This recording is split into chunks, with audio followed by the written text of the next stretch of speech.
Sa naging pagdinig ng House Committee on Transportation, binusisi ni House Committee on Transportation Chairperson and Quezon City 3rd District Representative Franz Pumarin ang Department of Transportation kaugnay sa dalawang IT systems na sabay umanong ginagamit ng Land Transportation Office.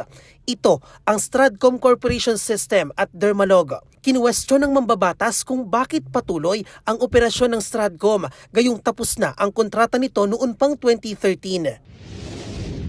So 2013, dapat tapos na. Bakit hanggang ngayon ongoing pa rin sila? Kaya nga eh. Is there something special about their performance or what they're offering the public? Paliwanag naman ng DOTR.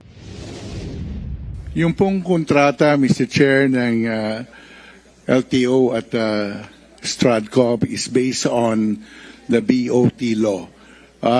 BOT law po ang ginamit Okay. dyan.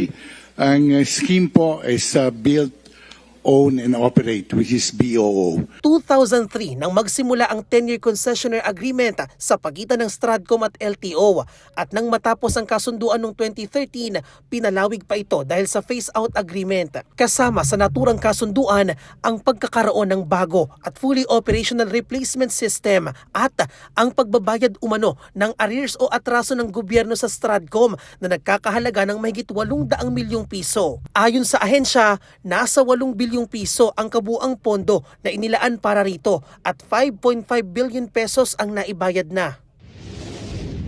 May phase out na tayo every year.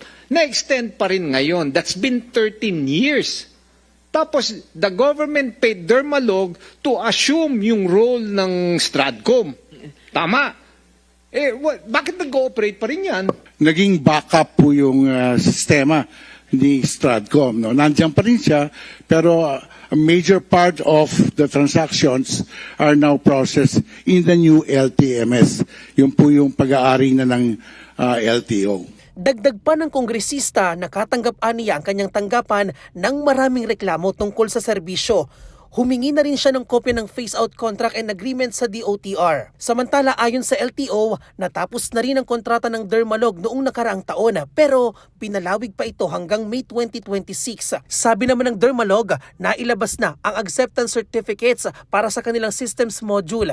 Kabilang dito ang public portal, appointment system at revenue collection system. Samantala inatasan na ni Congressman Pumarin ng LTO na magsagawa ng security check sa kanilang Land Transportation Management System o LTMS matapos na magpahayag ng kanilang pagkabahala ang Philippine Association of LTO Accredited Driving Schools.